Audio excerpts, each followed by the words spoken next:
So now let us go back to that one simile that we skipped yesterday. We have been looking at the 5 hindrances, and we went through how to think about sensual pleasures, karma, and there was one simile left on that that we had to skip because time was running out. So I think now is a good time to get back to that one. So this is the Potalya Sutta, and so let's just go straight to that one and then see what happens. So, householder, this is just before the removing resentment sutta. Householder, suppose there were a dense grove not far from some village or town, within which there was a tree laden with fruit, but none of its fruit had fallen to the ground. Then a man came, needing fruit, seeking fruit, wandering in search of fruit, and he entered the grove and saw the tree laden with fruit. Then he thought, this tree is laden with fruit, but none of its fruit has fallen to the ground. I know how to climb a tree, so let me climb this tree, eat as much fruit as I want, and fill my bag. And he did so. Then a second man came, needing fruit, seeking fruit, wandering in search of fruit, and taking a sharp axe, he too entered the grove and saw the tree laden with fruit. Then he thought, this tree is laden with fruit, but none of its fruit has fallen to the ground. I do not know how to climb a tree, so let me cut this tree down at its root, eat as much fruit as I want, and fill my bag. And he did so. What do you think, householder, if that first man who had climbed the tree doesn't come down quickly, when the tree falls, wouldn't he break his hand or his foot or some other part of his body, so that he might incur death or death-like suffering because of that? Yes, venerable sir, so too, householder, a noble disciple considers thus. Sensual pleasures have been compared to fruits on a tree by the Blessed One. They provide much suffering and much despair, while the danger in them is great. So here we have this person who is in this grove, not far from some village or town, and maybe the village or town can be considered like maybe a different kind of birth, perhaps a previous life, and then you get reborn, and when you get reborn in this grove. It is as if you are, from the moment you get born, you are immersed in this realm. All you see is sensual pleasures around you, the 5 senses, and there is nothing else. And a grove, this would have been in India, the climate would have been very kind of wet and humid, so the forest would have been very dense. And for that reason, you never see very far. You don't have very much perspective in that kind of situation. All you see is the kind of the forest around you, in the same way that when you get reborn in the sensory world, all you really see is the 5 senses around you all the time. You have no perspective, you have no bird's eye view, you don't really understand what is going on. You're just immersed in this reality all the time. Same problem as most people have in the sensual realm. And then as you wander around in that sensual realm, we're always looking for the happiness, the happy outcomes, the pleasures of that world. And here symbolized by that tree with beautiful mangoes, perhaps, beautiful mangoes hanging on that tree. I usually use mangoes because most people like mangoes. So you're searching for the mango tree, mangoes that are just ripe. So you climb that tree and you get into the mango tree. And then you start eating those mangoes. You find out they're just right, not overripe, not not slightly green, but just exactly right. And of course, you get really intoxicated, and you get really intoxicated as you eat those fruit. And because you are intoxicated, you have no idea what's happening around you.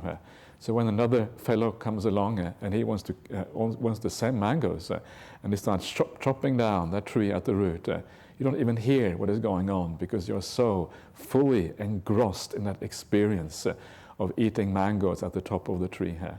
And then, of course, eventually, if you don't get that mindfulness back, if you don't kind of realize what is going on, eventually the tree falls over and you get hurt. If you don't get your mindfulness back and you understand that just being engrossed and intoxicated by the sensual pleasures of the world, eventually you just die in the middle of enjoying those pleasures, always kind of unexpected. Suddenly death just comes along, and in the meantime, because you have been intoxicated by enjoying the pleasures, you've probably been doing some stupid things along the way, because that's what intoxication does to you. When you're intoxicated, you become stupid. Whether it's intoxication with alcohol or drugs or just the ordinary intoxications of sensual pleasures, or in the suttas they also talk about intoxicated by being young or by being healthy. Yay, I'm young and healthy, I can do what I want, I can just mess around in life and just kind of do all kind of silly things. And later on you come to regret that messing around and doing all those silly things later on. And then someone comes along, and one of the things as a monk, because you see many people passing away and dying, and it's very common for people to say, oh, it happened so suddenly. Suddenly they're just gone. Yeah, it's happened so fast. And this is exactly what's happening here. Suddenly the tree falls and you're dead. And this is one of those illusions about life. We have this illusion that life is always going to carry on a little bit at least. Yeah, we're not going to die straight away, surely. But eventually you are going to die straight away. The last few moments of your life. And very often it is unexpected. Even people who have been maybe Buddhist for a long time, they will often feel that way. It happens so fast. So expect it to be unexpected. Expect the unexpected, right? And that is kind of the idea. It is always going to be unexpected. So just remember that. And when you remember that, you become so much more careful with how you live, because you know that it is so incredibly uncertain. Sometimes you see people in a hospital bed, and they're lying in the hospital bed and they got cancer everywhere, and then they die, and then people say it happened so sudden. Yeah, it's as if there is always a little bit more time. There's always something more to happen, afterwards. And this delusion is very kind of profound, because it is hard to accept that you can die at any time. It's difficult. But once you do that, it changes your attitude to things. It means that you feel you cannot have any enemies anymore. It means you don't allow yourself to get intoxicated by those mangoes in the tree quite to the same extent, because you understand that if you do that, then you will just end up doing stupid things, and you don't want to do stupid things anymore. It gives rise to this mindfulness, this awareness at all times that you have to live in the right way. So death contemplation can be incredibly useful, very, very helpful in just reminding yourself of what is important in this life. So having these things at the back of your mind all the time, that you just don't know what's going to happen next, is so incredibly useful. So this is the problem with the sensual realm. We get intoxicated by things. We forget what is important, what we really should be focused on, and then the surprises happen as a consequence. And the alternative, of course, is also found in the suttas. And that alternative is a sutta called the Danta Bhumi Sutta in the Majjhima Nikaya 126. And it's a very nice sutta on the gradual training, and it has a couple of similes in there. At the beginning of the sutta, there is a prince called Jayasena, I think, something like that, and he has a discussion with this novice monk, I think it's Samidi. I think so. Sorry? Yeah, he's in many places. He's in a few places. Yeah, so I'm not sure whether it's Samidi. Anyway, it doesn't matter. It's a monk anyway. He's a novice. I think he's a novice. Anyway, whatever.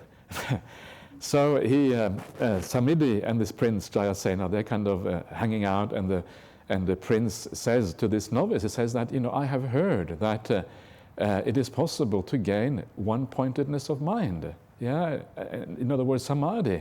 Is that true?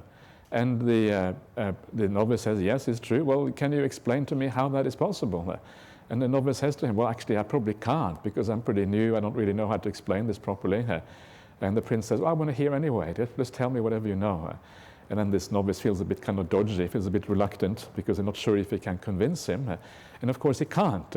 So afterwards the prince dismisses him. Yeah, it's all this nonsense. There's no such thing as one-pointedness of mind. I don't believe a word of what you're saying here.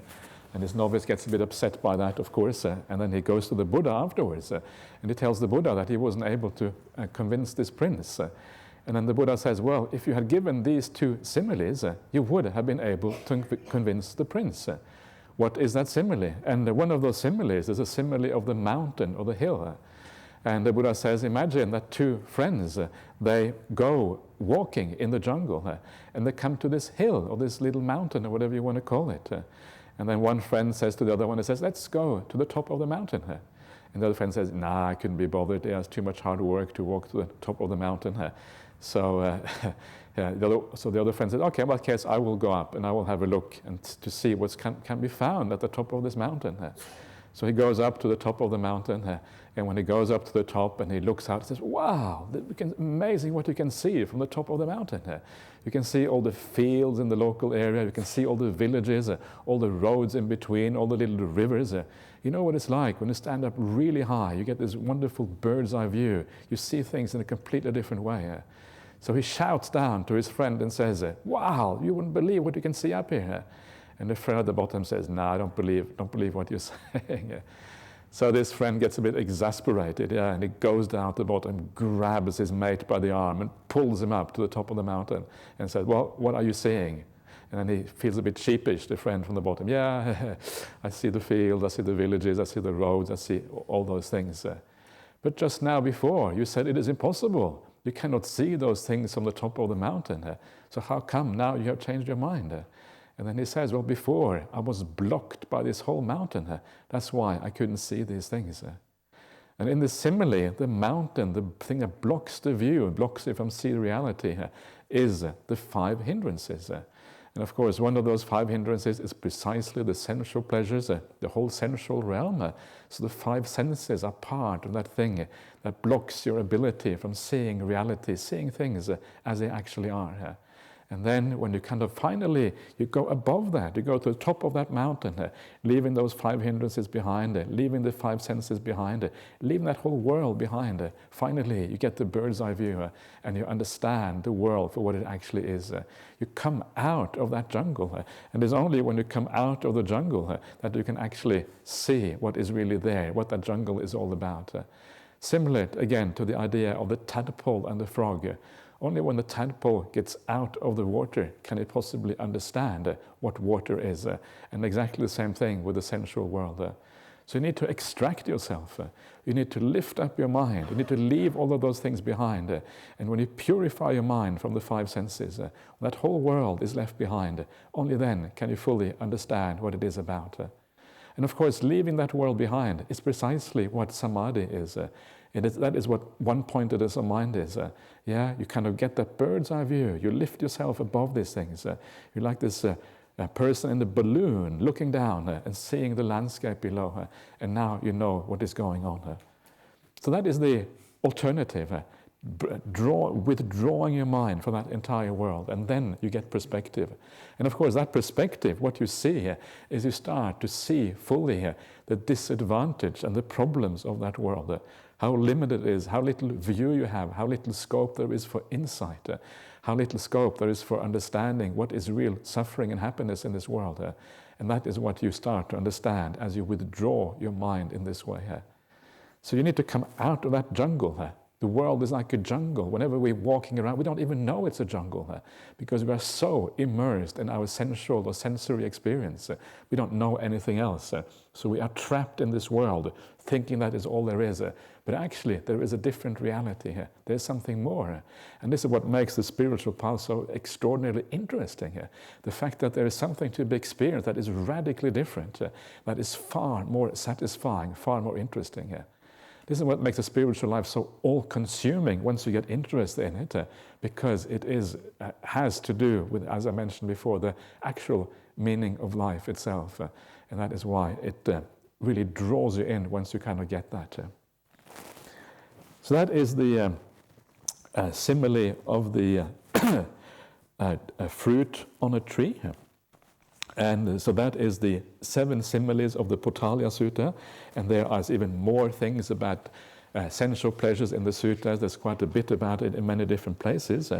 And just to remind you, the purpose of reading this out is more a matter of contemplation. It is not the purpose of this is not like you kind of reject these things out of hand and say, don't want to have anything more to do with sensual pleasures, because that becomes an act of will again. The idea here is to use wisdom rather than will, and to try to understand these things and then move away from these things quite naturally, because you know that there's something more in this world that actually is far more satisfying. And that is really the right way of doing this. And then it becomes quite smooth and quite easy. It doesn't become just a willful thing, which doesn't really take you all that far. Okay, so now let us come back to where we were. And so that we're going to have a look now at the next sutta, which is called Ethics, which is after the one on removing resentment. And so far we have been looking at the 5 hindrances in various ways, but really what this is about the 7 factors of awakening, the 6th of the 7 set of 37 awakening factors or aids to awakening. And so now I want to come a little bit back to these 7 awakening factors now, before we briefly move on to the Noble Eightfold Path. And I think it is maybe worthwhile looking at these awakening factors once more, because they are very inspiring. This is where so much of the interesting stuff happens during meditation practice. So let's have a look at it in a little bit more detail. In this sutta on ethics, it shows the conditionality, the causality that runs through these 7 awakening factors, how one of them leads to the next one all the way to the end. So this, again, coming back to the Bojjhanga Samyutta, the connected discourses on the factors of awakening. This is called Ethics. Sila is the name of this sutta in Pali. And this is how it goes. Mendicants, when a mendicant is accomplished in ethics, immersion, wisdom, freedom, and the knowledge and vision of freedom, even the sight of them is very helpful, I say.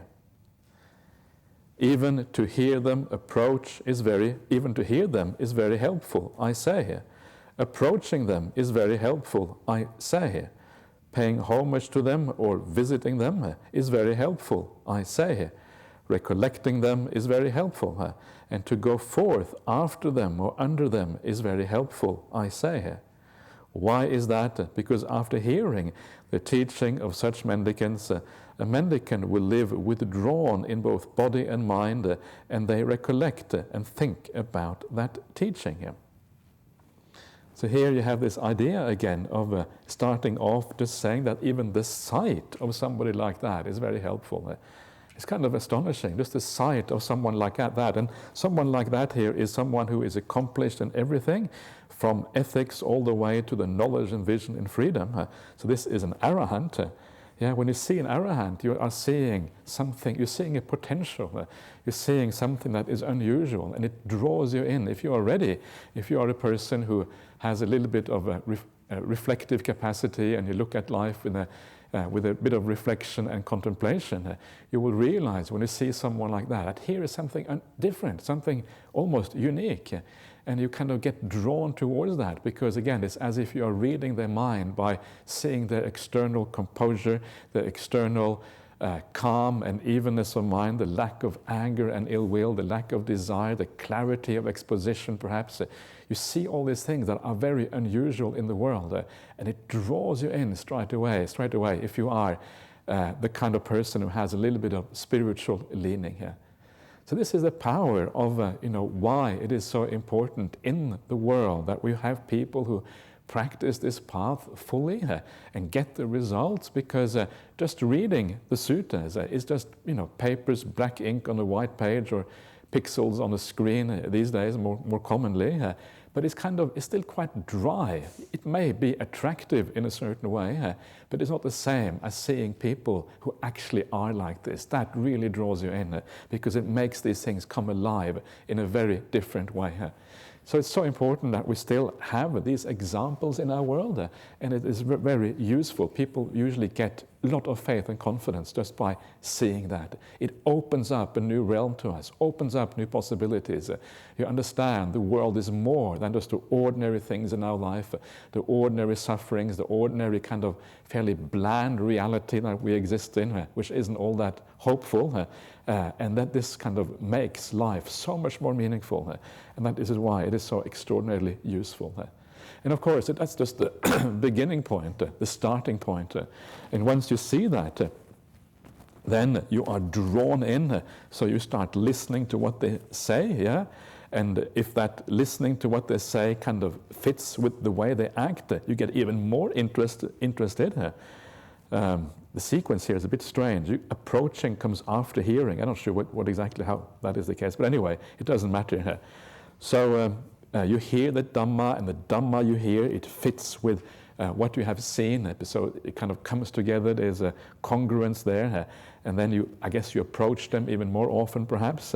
You visit them, and then when you're not in their presence, you recall them. You remember these people because they kind of make an impact on you, and then you even go forth under them, perhaps. Yeah, so you become their disciples, like that person the other day who lies down in the shade of the various trees around the pond. You become a disciple of that person, and then you carry on. And all of these benefits comes from that idea of just hearing the good Dhamma, the Saddhamma, as it is called. And why is it so beneficial? Because after hearing the teaching of such a mendicant, you live withdrawn in body and mind. Yeah, again, this idea of being withdrawn, viveka, kaya viveka, chitta viveka, because you understand that these teachings are really only, ultimately, they are more likely to be attainable if you withdraw from society. And then they recollect and think about those teachings. You remember the Dhamma, you recollect it, and that then is the beginning point of these 7 bojjhangas. So this is another way of dealing with the bojjhangas. Before I mentioned the way of the 4 satipatthanas being a way to develop the bojjhangas. They are the source and the cause for the arising of these things. But another way is just to remember the Dhamma. Either remember the Dhamma in general as an overall idea, or remember specific teachings and allow yourself to be inspired by that. Yeah, you get inspired by those teachings.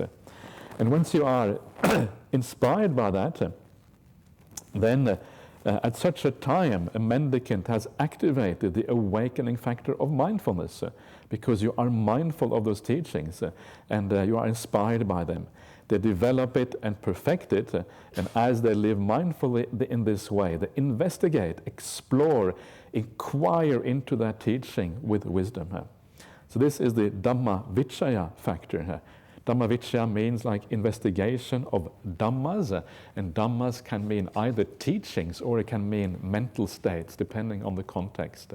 And here it can probably mean both, yeah, because this again, the idea of it can be slightly, it's not always just one meaning in the sutras, and in fact it is explicitly said here to have both meanings in this kind of context.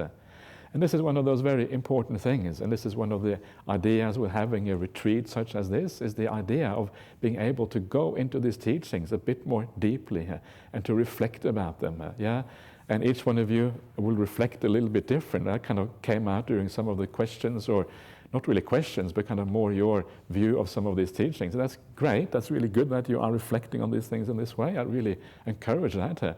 And then you will kind of find your own way through these things and be inspired in your way. But it is important to do that. Yeah, the teachings are not just to be listened to and then you forget about it afterwards. But actually to reflect on them is so important, because that's when they sink in. That's when they become meaningful. That's when they change your attitudes and your outlook, and you start to get a different view of the world. You think about things differently. And it happens almost imperceptibly, because it happens just very gradually. And sometimes you have to think back at who you were, 10 years ago, whatever, 20 years ago, and then you start to see how these teachings work, because you can see the change that is happening in you over time. And generally speaking, if the teaching is right, it is not just a change, but it's a change for the better. You feel more satisfied, you feel more at ease, you feel everything in life tends to be moving in a good direction. And that's how you know that this is working properly. So please don't forget to reflect on these things. Try to make it something that is your personal view, your personal insight. It becomes your wisdom rather than just being something you have heard. This is one of those important transitions on the path, hearing about it and gradually making it more and more your personal wisdom and giving it your personal slant as you go about this. The Buddha gives actually a simile about this, how to deal with the teachings. And he says it's like a person sitting down and having all these jewels in their lap. So you have all these jewels in your lap. And either you can just get up quickly and all the jewels are scattered about, or you get up carefully and collect all the jewels and take them with you. And the person who scatters all the jewels around is like the one who listens to the Dhamma talk, and after you listen to the Dhamma talk, you just get up and you carry on with your ordinary life, and you don't really reflect on the meaning of these things. But the person who collects the jewels and takes the jewels with them is the person who reflects on these things and allows them, these jewels, these beautiful teachings, to become a source of benefit in your life, a source of happiness, and all of these things. So this is one way of thinking about this. And of course, as you do that, when you think about these teachings in this way, because you know they are true and you feel that they are right, then sometimes, not always perhaps, but sometimes you get really inspired. You feel, yeah, I really want to do this. And of course, with that inspiration comes the energy. Inspiration almost always has energy coming with it. That's kind of the nature of inspiration. It is kind of this force that makes you act.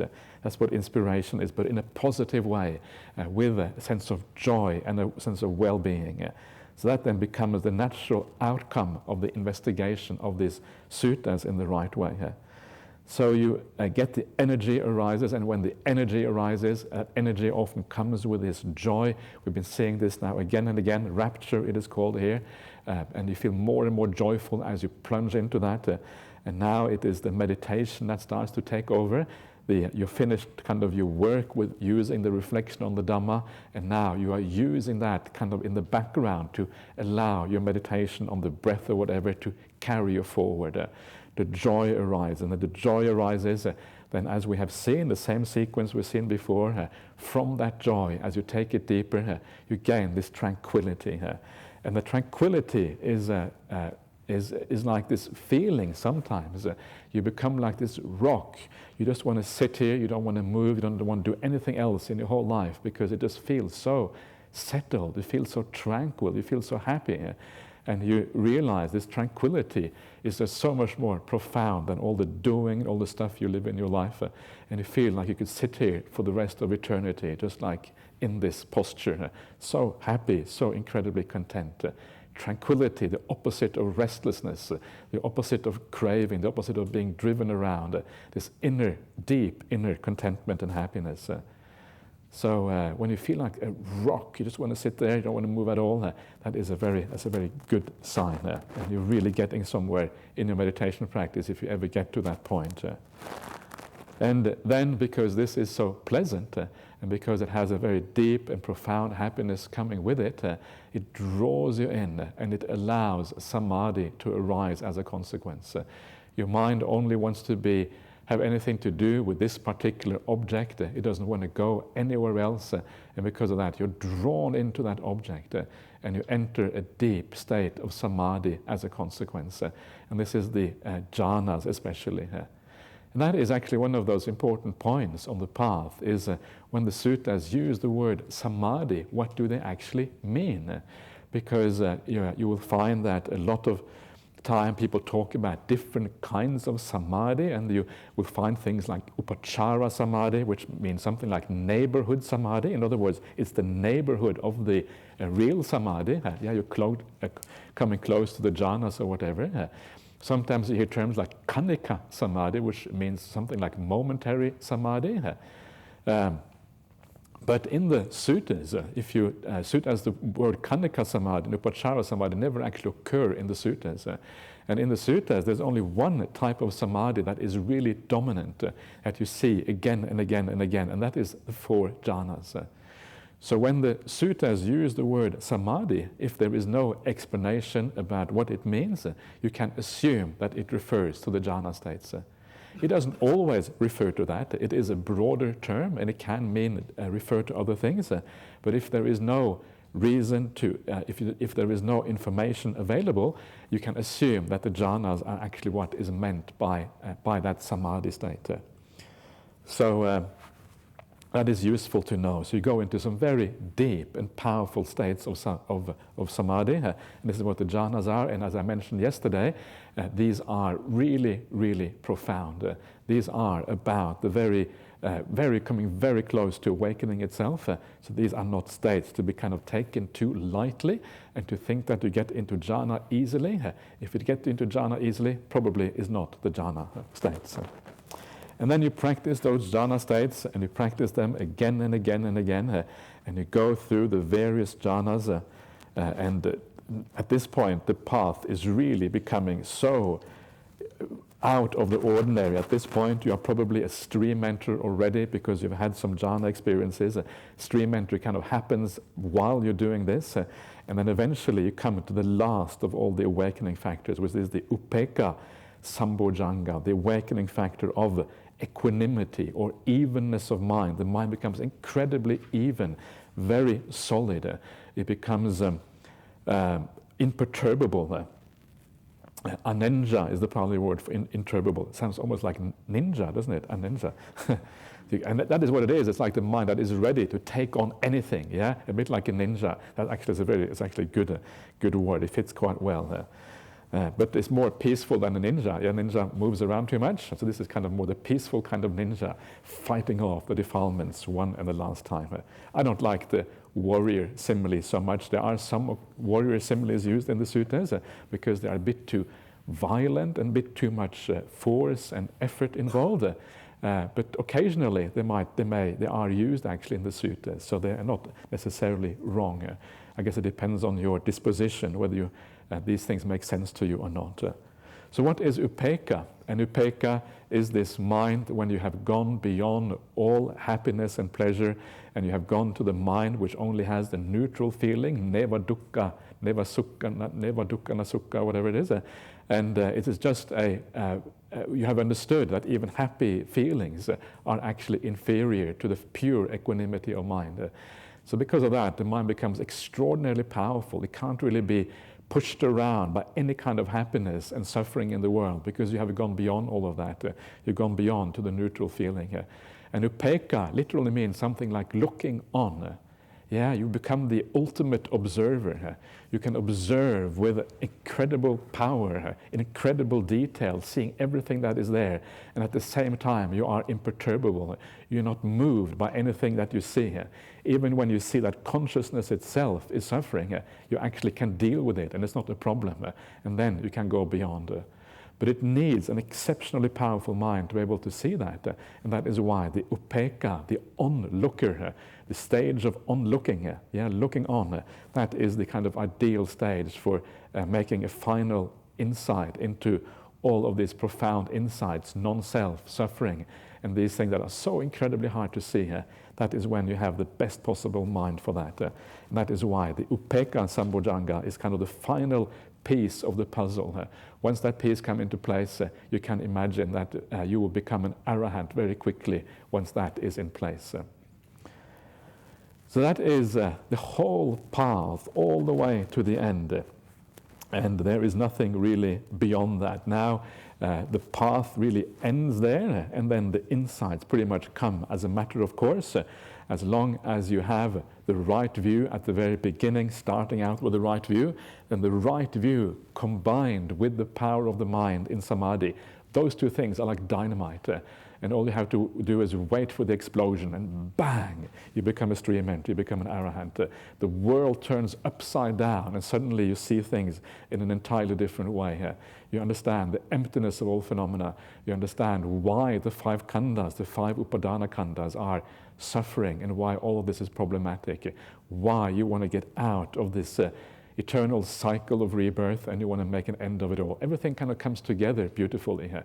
But of course, it is a revolution, in psychological revolution, because it is a very different way of looking from what we are used to. So that is what the bojjhangas do for you. And now what I want to do is to have a look at one more sutta that has to do with how to recollect that Dhamma, because we have just seen how the recollection of the Dhamma leads to this wonderful result if you do it in the right way. So what is one way of remembering that Dhamma? And one of the most obvious way is just to read the suttas, to get the depth of what they are, and then kind of be inspired in this way. This is the obvious way. But you can also recall the Dhamma in a more general way, the power of this Dhamma and what it actually does to you. So this is what this next little passage here is about. Again, we are back now to the Mahanama Sutta that we looked at before. And this is just another extract from that Mahanama Sutta. Again, Mahanama, a noble disciple, recollects the Dhamma thus.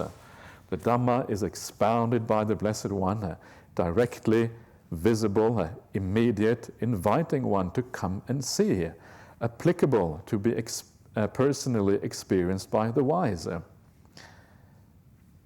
When a noble disciple recollects the Dhamma, on that occasion his mind is not obsessed by desire, ill will, and confusion, etc., etc. And it's the same thing that comes after this.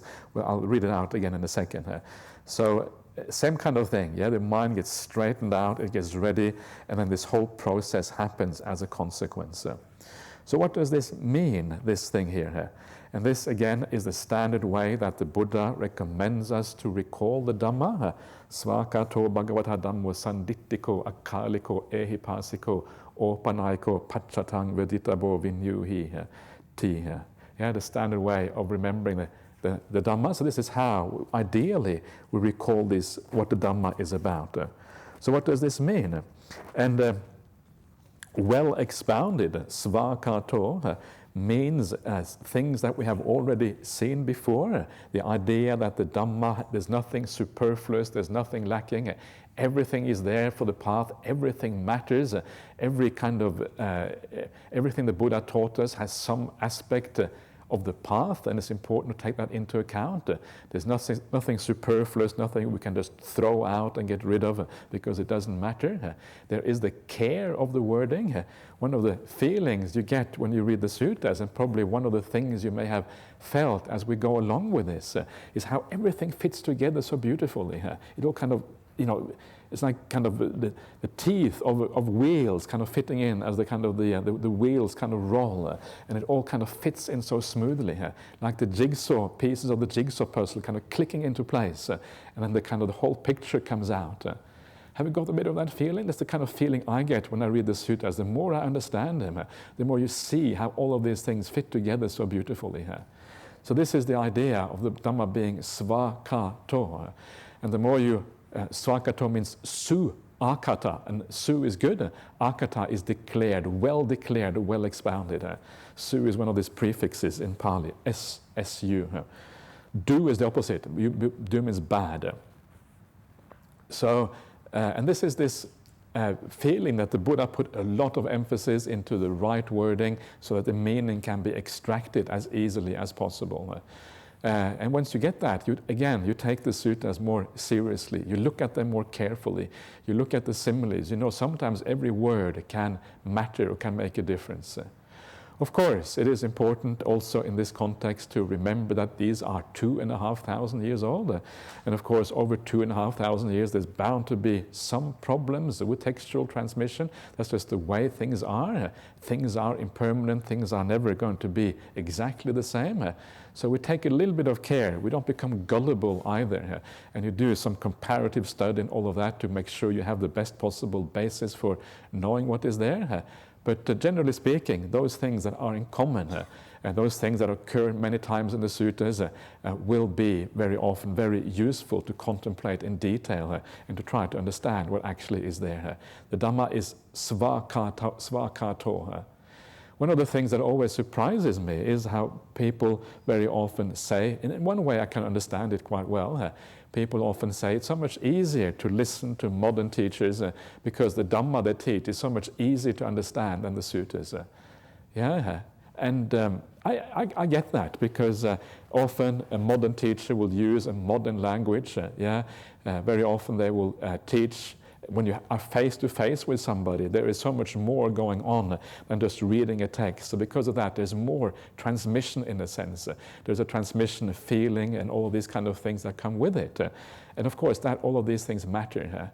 But don't think, just because it feels easier to understand, just because there is a superficial kind of ease there, doesn't mean that those teachings actually are superior, or that they actually are, in the end, easier to understand. Because in the end, I have always thought, I used to think in a similar way. Then I started to look at those teachings more carefully, and I realized very often there can be actually a lot of ambiguity in there. What do these teachers actually mean by these things? What is actually going on? And after a while I realized, if you really want to come to the real Dhamma, if you want to understand what these things are about, the best expression of them is actually in the suttas.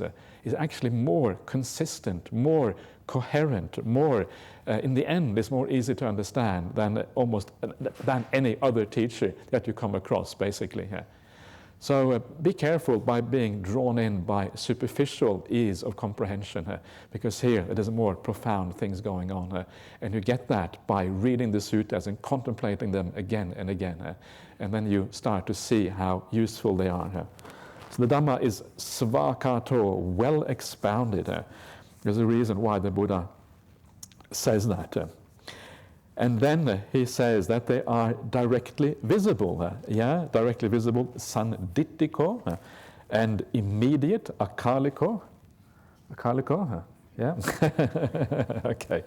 So we can maybe Venerable Akaliko should expound on Akaliko. Actually, I'll probably stick with it. You can do some later on. If you want to add something, Venerable Akaliko, you can do some this evening or something. You're more than welcome to do that.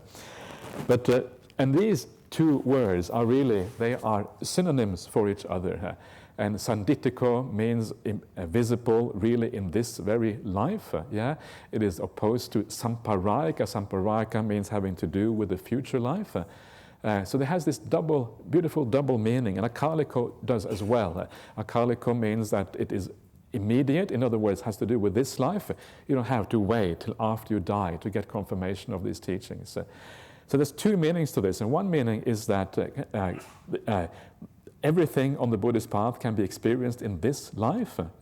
Full, final confirmation of all of these truths can be had now. You don't have to wait until after you die, and that's kind of nice that it can be that way. And that is a very important part of the Dhamma.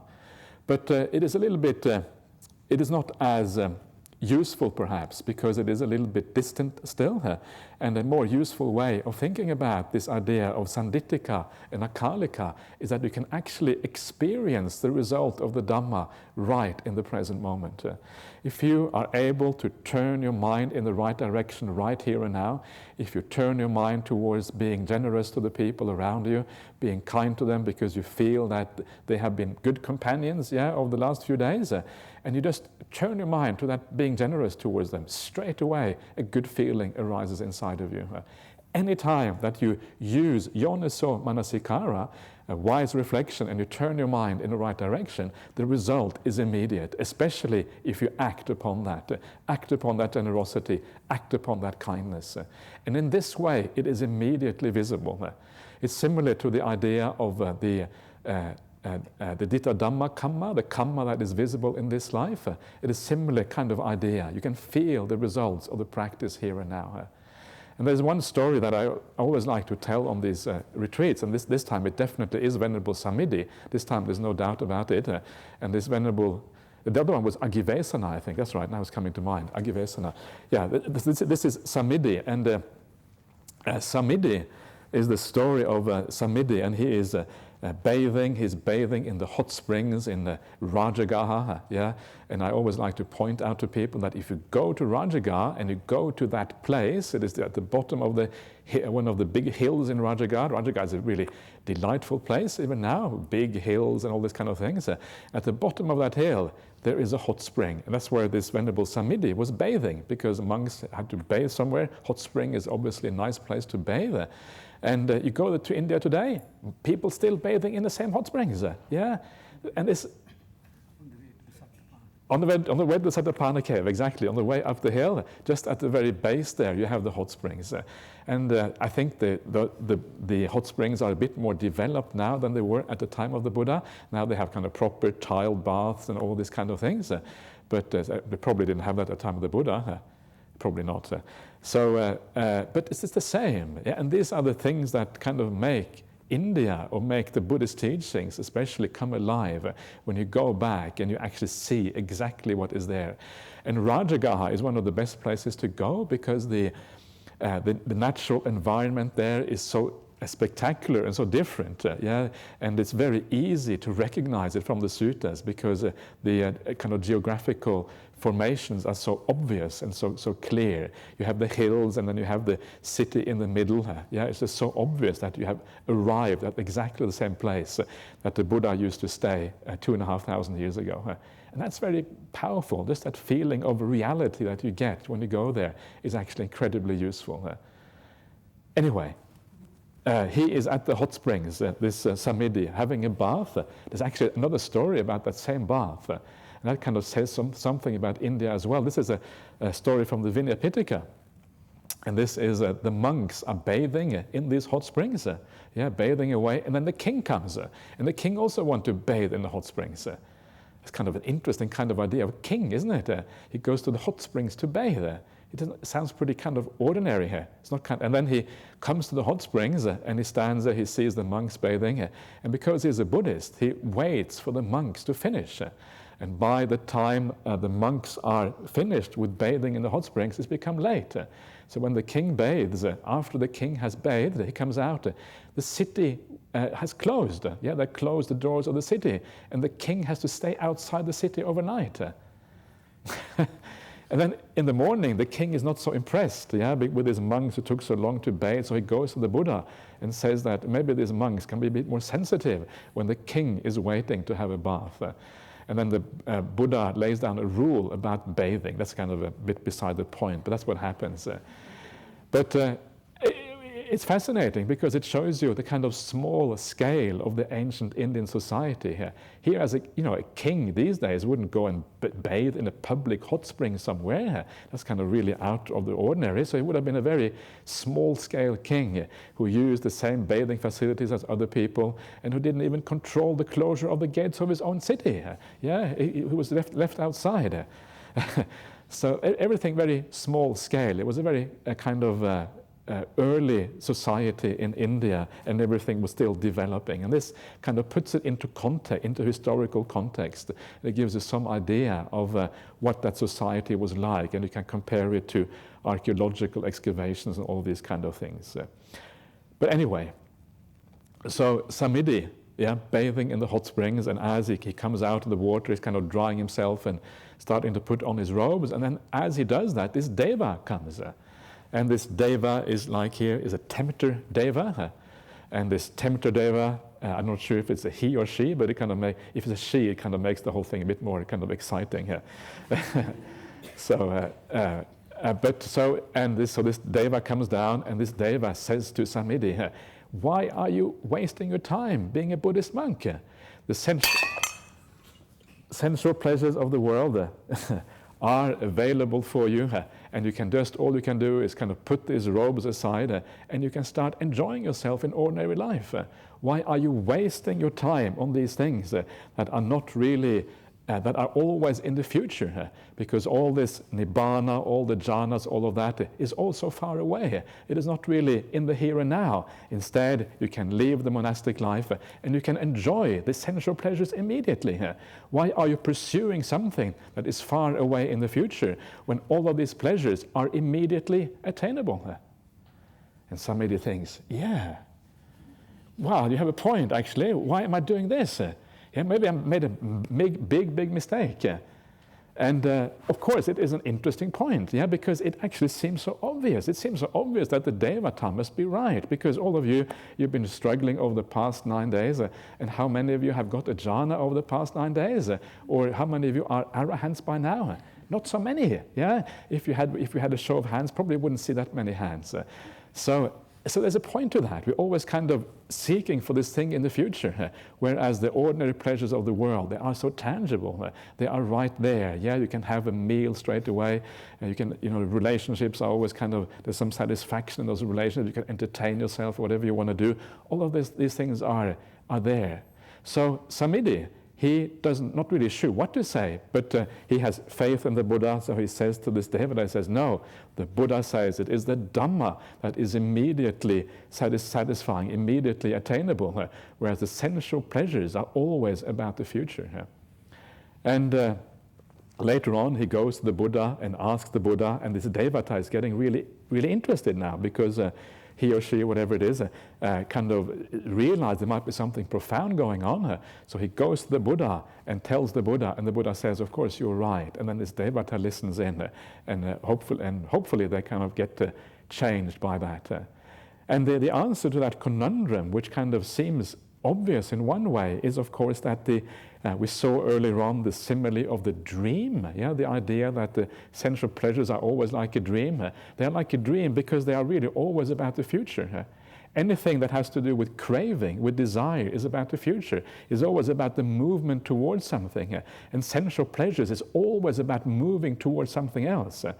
There is like a tiny moment when you kind of enjoy those sensual pleasures, and sometimes it is not all that satisfying while you enjoy them, and then the craving comes back, and you keep on moving. It's the internal movement towards something, and never really getting to any real goal, any real purpose.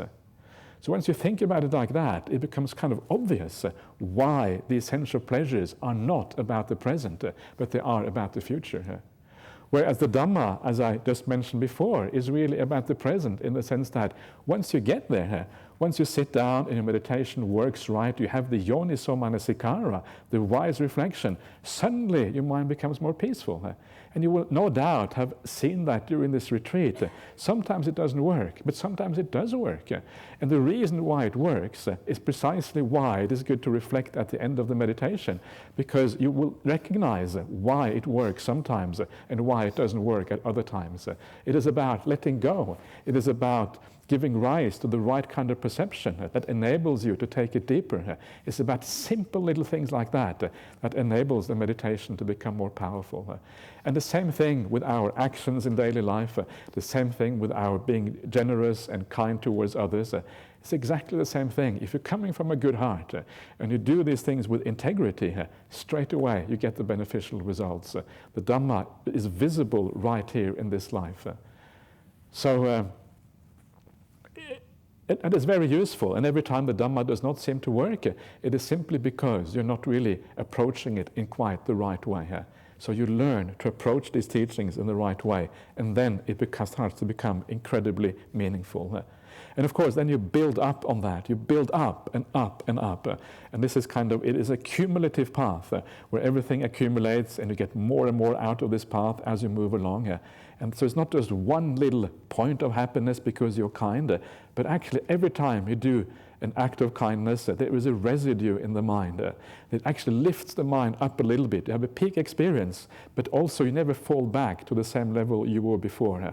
It is a residue left, and that residue builds and builds and builds each time you do an act of kindness, each time you live in the right way, and you build yourself up, And in this way, you're moving towards this very meaningful path, very meaningful as a real goal to be found on this path, compared to that emptiness that you have in the sensual realm, where you're always forever running after something that never can be found in that realm. It promises so much, but delivers so little.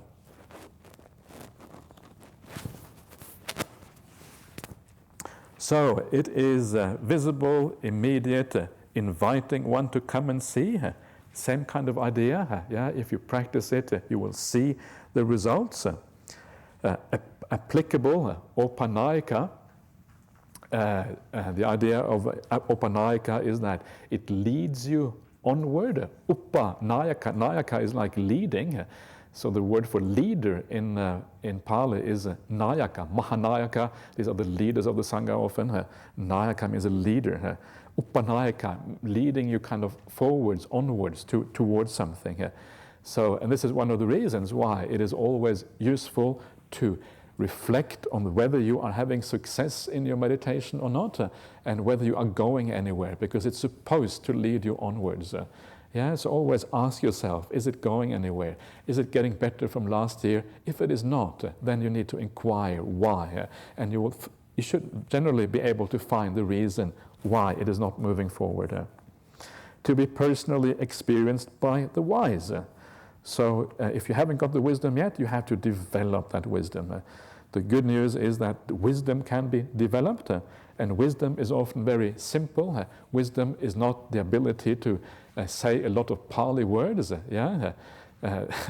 So sometimes maybe I shouldn't say so many Pali words, but it's not about these kind of things. Wisdom is often very simple. Wisdom is seen in conduct. It's not seen so much in how people speak and all these kind of things.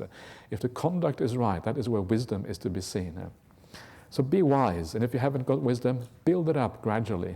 You already have much more wisdom than you think you have. This is why you are here. This is why you recognize the beauty of these teachings. Otherwise, you wouldn't be here unless if you didn't have that little bit of wisdom already there. So it's already inside of you. You're just waiting for that wisdom to blossom and come out, and it will if you keep on practicing this path. So don't underestimate yourself. Don't think that you are kind of stupid or you don't have full understanding or whatever. Of course, when you if you may feel that you haven't got as much understanding of these teachings like as I have, for example, but that's to be expected. You shouldn't really expect to have as full understanding as someone who's been doing this for 25 years, 24/7 almost. It is that takes a lot. But you have enough to make you going. You have enough to get you started and to carry on. So please don't underestimate yourself. Sometimes people don't have enough kind of appreciation of their own goodness and their own inherent wisdom. Just allow it to come out. It's there, and if you keep on going, it will eventually develop and become very beautiful as a consequence. So this is how to reflect on the Dhamma, and then of course when you do that, because you're reflecting again, you see where real happiness is to be found. You forget about all those silly things that obsess your mind, the greed and the ill will and the confusion. You leave all that behind because you know it is all nonsense, and your mind gets clarity, and you move forward as a consequence. And your mind is straight based on the Dhamma. And then when the noble disciple whose mind is straight, they gain inspiration in the meaning, gain inspiration in the Dhamma. The meaning here is the goal, the purpose, what this is all about. The Dhamma is the teaching, what the Buddha gives us. You gain joy connected with that Dhamma, pamujja. And when you're joyful, rapture arises. Now we're back to the 7 awakening factors again. The rapture arises, and because you have a rapturous mind, the body becomes tranquil. Another of those awakening factors. One tranquil in body feels pleasure. That is not mentioned in the awakening factors, but it is kind of implied. And for one feeling pleasure, the mind is stilled. Another of the awakening factors, the last 2 in fact. And this is called a noble disciple who dwells in balance amidst an unbalanced population, who dwells unafflicted amidst an afflicted population. As one who has entered the stream of the Dhamma, they develop recollection of the Dhamma. So that shows you once again how, based on the very simple idea of recalling the Dhamma in the right way, and it is not always easy because our mind doesn't fully comprehend perhaps what is going on, but the more you can do that, the more you can develop all of these wonderful things on that basis, and that is the purpose of this. So there you are. That is all for this morning, and this afternoon we will continue a little bit more with these awakening factors. So we'll see you back again at 3 p.m. this afternoon.